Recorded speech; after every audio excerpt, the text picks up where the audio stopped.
Lockdown में मेरे husband security job की जॉब करते थे। अच्छा। तो लॉकडाउन में उनकी जॉब प्रॉपर चल रही थी। एक दिन आते हुए गाय ने टक्कर मार दी उन्हें दौड़ते हुए, तो उनकी 2 पसलियां और रीढ़ की हड्डी टूट गई, जिस कारण कमाने वाला कोई घर नहीं रहा। मेरा सारा जेवर गिरवी हो गया। अब भी वो ठीक है पर काम उतना नहीं कर पाते हैं। इस वजह से फिर कोई जरिया नहीं मिला, मेरी भी जॉब छूट गई क्योंकि लॉकडाउन में जॉब तो वैसे ही छूट गई थी सबकी। तो मैं कुछ नहीं कर पाई। फिर किसी ने मुझे सलाह दी कि आप ई रिक्शा चला लो। पुरुष प्रधान देश है मानती हूँ, पर पुरुष आते कहाँ से? हमसे आते हैं ना, हमसे आते हैं। पुरुष अपने आप तो आसमान से, एक पुरुष एक औरत को पैदा करके दिखा दे, मैं कह दूं पुरुष प्रधान देश है। मैं नहीं मानती पुरुष प्रधान देश है। हम औरतें हैं तो मर्द हैं। अच्छा, कई बार मान लो सवारी कोई दारू शराब पी करके नहीं मिल गया, बिठाते, रात में मिल गया, नहीं बिठाते। अच्छा, नहीं बिठाते। मान लो किसी को लेकर गए, वो पैसे नहीं दे रहा है, बदतमीजी नहीं कर रहा है, तो गिरेमान पकड़ के 2 थप्पड़ बजाना आता है, 4 लोग खड़े हो जाते हैं, डर नहीं लगता है। यही जज्बा होना। अभी कहता पैसा नहीं है हमारे पास, उससे जाके लेना। मैं कहा मैं वो जूत उतारूंगी, इतने में सारे लोग इकट्ठे हो गए। हाँ। जैसे ही सवारी आती है, भगदड़ मच जाती है, छीना झपटी होती है सवारियों के लिए, होती है। तो आपको क्या क्या चुनौती आती है? चुनौतियाँ कई बार मर्दों से भी झगड़ा हो जाता है, अच्छा, सवारियों से भी हो जाता तो आप भी दबंगई कर लेती है कि नहीं? अब देखिए, अपने हक के लिए दबंगई होती अपने है? हक के लिए, जहाँ मेरी गलती नहीं है वहाँ मैं चाहे मेरा बाप खड़ा हो जाए, मैं फिर भी नहीं झुकने वाली। अच्छा। तो दबंगई में ऐसा है जी, जब मेरी गलती है तो हाथ जोड़ के क्षमा मांगूंगी। अच्छा जी। दोस्तों, हमारे समाज में नारी शक्ति एक ऐसी शक्ति है जिसको अगर बराबरी का मौका दिया जाए तो क्या कुछ नहीं कर सकती है। आज मैं आपको एक ऐसी कहानी दिखा रहा हूँ दोस्तों, चंडीगढ़ से। ये हमारे साथ रजनी जी हैं, जिनकी पति की जो है एक गंभीर दुर्घटना में स्थिति ऐसी हो जाती है कि घर में कोई कमाने वाला नहीं रह जाता है।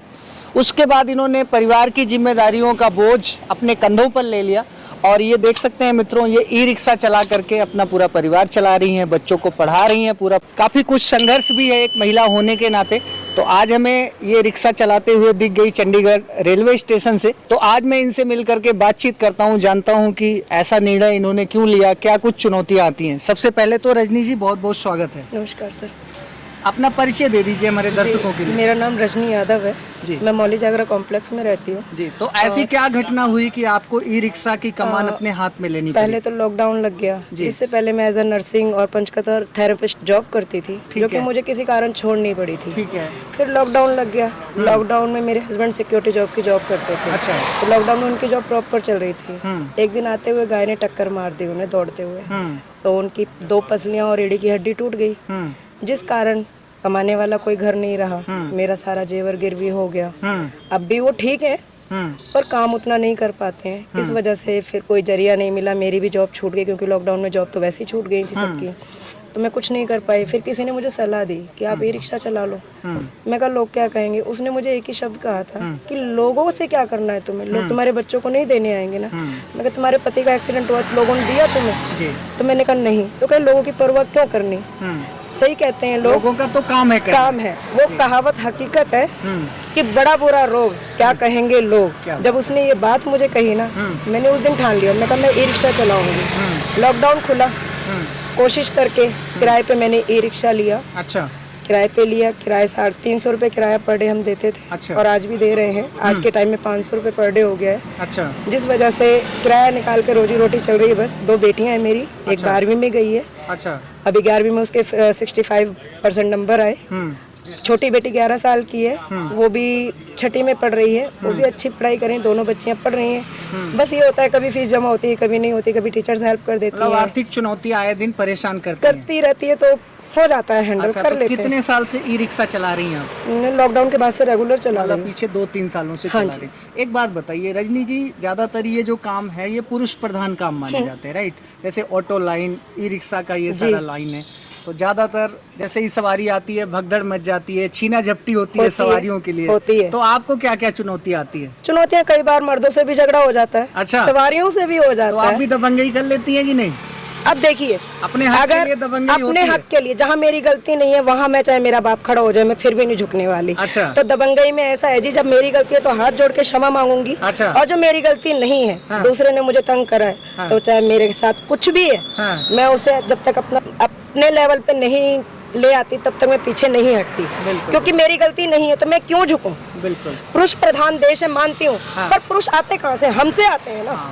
हमसे आते हैं। पुरुष अपने आप तो आसमान से, एक पुरुष एक औरत को पैदा करके दिखा दे, मैं कह दूं पुरुष प्रधान देश है। मैं नहीं मानती पुरुष प्रधान देश है। हम औरतें हैं तो मर्द हैं।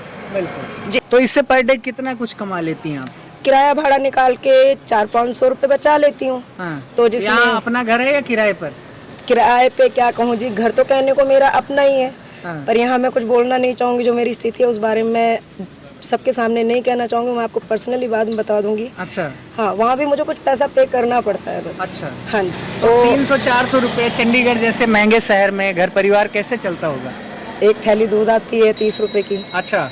बाकी जो होता है देख लेते हैं अपना। 200 रुपए किसी को पर डे जब दिक्कत अच्छा, आई ये, थी तो ये ब्याज पे आपकी लिया। जो गाड़ी है ये जी। किराए पे है? हाँ जी। कितना किराया आप देती है इसका? इसका हम देते हैं 400 रुपए। 400 रुपए आप पर डे का देते हैं। अच्छा। ये मेरे हाथों की स्थिति हो चुकी है। ये रिक्शा अच्छा, चला चलते चला के। फिरते अगर गाड़ी कभी पंचर हो गई वो भी खुद करती हूँ। स्टेपनी चेंज कर जी, लेती? स्टेपनी पीछे लगी हुई है, हाँ। जैक इसमें है, गाड़ी में सारा कुछ दिया अच्छा, हुआ है। कई बार मान लो सवारी कोई दारू शराब पी करके नहीं मिल गया, बिठाते। रात में मिल गया। नहीं बिठाते। अच्छा, नहीं बिठाते। मान लो किसी को लेकर गए, वो पैसे नहीं दे रहा, बदतमीजी नहीं कर रहा है, तो गिरेमान पकड़ के 2 थप्पड़ बजाना आता है, 4 लोग खड़े हो जाते हैं, यही डर नहीं जज्बा लगता होना है। चाहिए, यही जज्बा होना अभी पीछे की बात है, तीसरा दिन है। हाँ। रात को 11:30 बजे सवारी लेके गई मैं, हाँ। हाउसिंग बोर्ड से नया गांव। हाँ। 2 लोग थे, 200 रुपए में तय किया, हाँ। लेके गई। वहां जाके कहता है हमने उसी से बात की थी, उसी से लेना आप जाके पैसे। मैं कहा उसने स्पेशल बोला 200 रुपए देने को, हाँ। पैसा दे रहे हो कि नहीं? हाँ। कहता पैसा नहीं है हमारे पास, उससे जाके लेना। मैं कहा मैं वो जूत उतारूंगी। इतने में सारे लोग इकट्ठे हो गए। हाँ। मैंने कहा अपना फोन दे, मेरा नंबर ले। हाँ। अपना फोन सुबह मुझे अपने 200 रुपए मेरे देना, मेरी मेहनत के, और अपना फोन ले जाना। नंबर दे रही हूँ, एड्रेस दे रही हूँ, कोई चोरी नहीं, कोई चिनारी नहीं। जब मर्जी आके पूछ लेना, स्टेशन पे आ जाना, मैं वहीं होती हूँ। हाँ। मुझसे जब मर्जी आके फोन ले जाना, पर मैं अपनी मेहनत का छोड़ूंगी नहीं और किसी की मेहनत का लूंगी नहीं।